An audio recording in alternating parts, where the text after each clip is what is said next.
Bom dia, graça e paz da parte do nosso Deus, o Pai, o Filho e o Espírito Santo, seja com vocês em seus corações, amém? Nesse começo de semana, segunda-feira, vamos estudar hoje o capítulo 4 do livro de Gálatas, que nós estamos estudando, amém? Aqui eu vou fazer um resumo, o apóstolo Paulo falando sobre a preocupação dele com os Gálatas. E fala de duas alianças, né? Sara e Agar. Amém?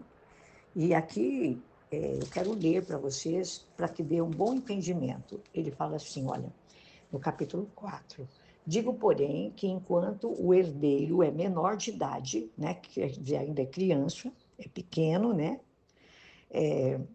Em nada difere de um escravo, embora ele seja dono de tudo. No entanto, ele está sujeito a guardiões e administradores até o tempo determinado por seu pai. Assim também, aí ele faz uma comparação. Assim também nós, quando éramos menores, né, crianças ou pequenos, estávamos escravizados aos princípios alimentares do mundo. Mas quando chegou a plenitude do tempo, Deus enviou seu filho, nascido de mulher, nascido debaixo da lei, a fim de redimir os que estavam debaixo da lei, né? Para que recebêssemos a adoção de filhos. E porque vocês são filhos, Deus enviou o Espírito do seu Filho ao coração de vocês e ele clama, Abba, Pai. Assim você já não é mais escravo, mas filho. E por ser filho, Deus também o tornou herdeiro. Então, eu quero fazer aqui, eu li esses versículos, que é do capítulo 4, do verso 1 até o verso 6, aliás, até o verso 7, para que dê um bom entendimento para nós a respeito do que Paulo, ele fez uma tentativa, sabe, de libertar os Gálatas da terrível opressão do legalismo. E Paulo, ele apela para a mente e o coração deles, né, dos Gálatas. Assim como essa leitura e esse estudo, irmãos, nós podemos também ver que serve para todos nós, né? Porque a Bíblia é a palavra de Deus, ela é única. Ela foi, ela é, ela sempre será a palavra de Deus para todos os tempos, para todas as eras, épocas e para todos os seus filhos. Amém? Então, Paulo, ele, ele dirige a sua palavra tentando, né, libertar os Gálatas. Eles estavam presos em suas mentes, em seus corações, e ele propõe aqui, ele faz duas ilustrações. A ilustração legal, né? O pai romano e seu filho. Quando eu li capítulo 1, onde ele fala do filho que é herdeiro, que ele ainda é de menor, que ele tem um tutor, amém? Né? Você vai ler e você vai entender. Aí ele fala da frustração do filho. Enquanto o filho não tem idade, ele pouco vai desfrutar dos bens do seu pai, né?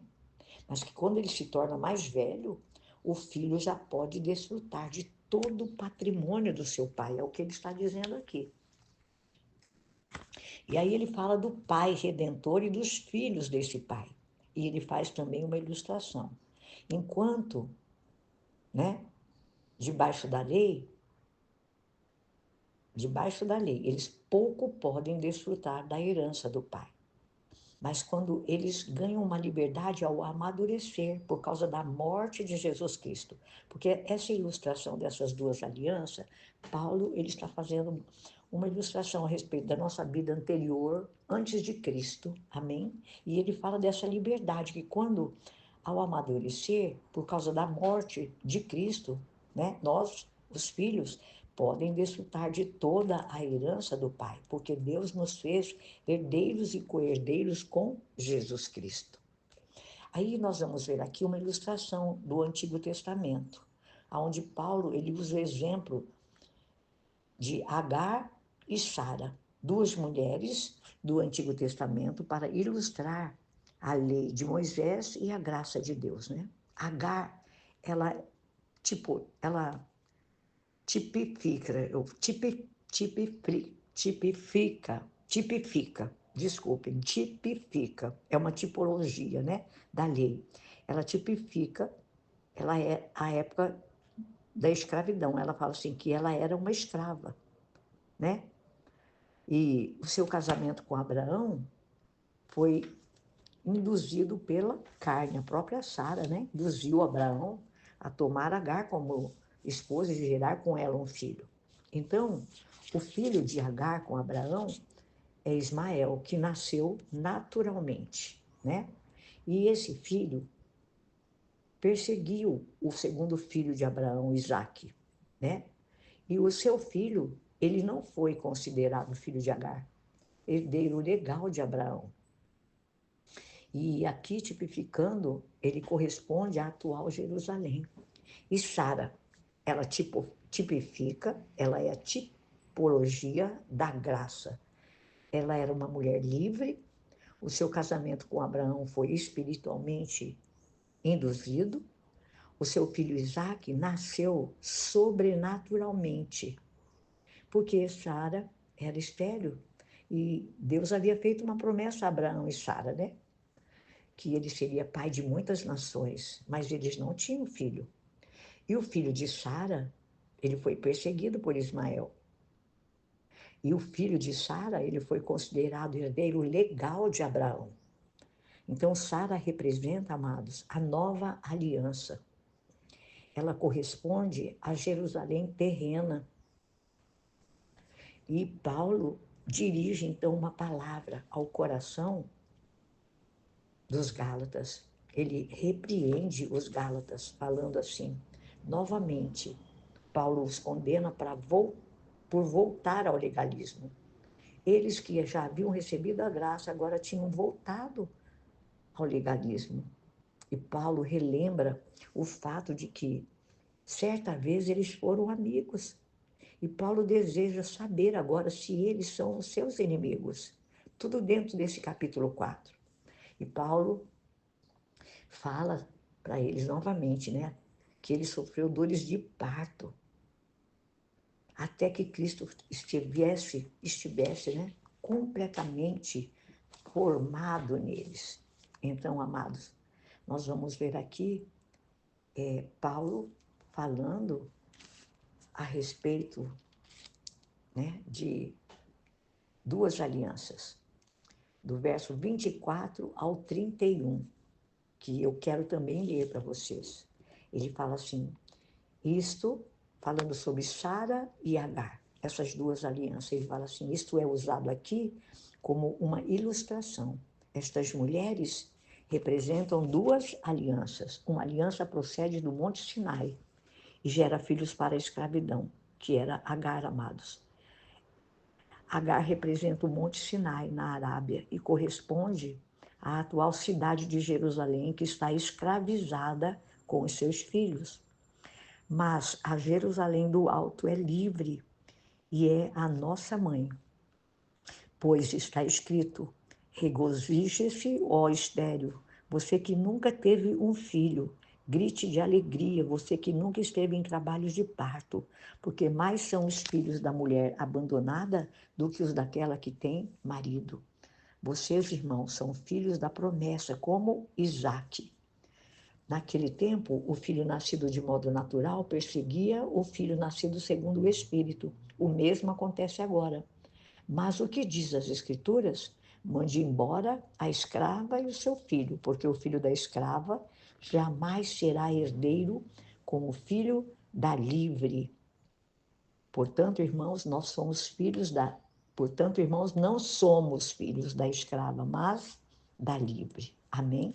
Eu quero exemplificar aqui para vocês brevemente, falando que aqui nesse livro de Gálatas, capítulo 4, nesses versículos que eu li do 24 ao 31, fala de duas alianças, aí e descreve para nós duas formas de nós vivermos. O primeiro modo que escolhemos viver, o primeiro, foi pelas obras da nossa própria carne.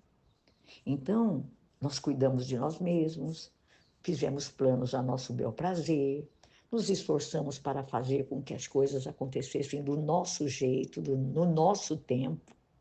Essa, irmãos, é a maneira normal como a maioria das pessoas, generalizando, amém? Porque estamos estudando, vivem. É uma forma de vida que gera todo tipo, irmãos, todo. Eu posso dizer por mim mesma, como você, ao ouvir essa palavra, ao estudar esse capítulo 4, você pode até admitir que é uma forma de vida que gera para nós muita infelicidade. Nós nos esforçamos, nós nos frustramos, nós fracassamos e, na maioria das vezes, nós terminamos cansados, esgotados, confusos, derrotados e não temos paz e nem alegria. Esse é o primeiro modo, né, dessas duas alianças. É Agar. Agora nós vamos ver o segundo modo aqui, como eu li, né, do versículo 24 até o 31, que esse capítulo tem 31 versículos. E o segundo modo pelo qual nós podemos viver é sobrenaturalmente, como Sara deu à luz a Isaac sobrenaturalmente, ela que era estéril. Então, o segundo modo pelo qual nós todos podemos viver é sobrenatural, pelo poder de Deus.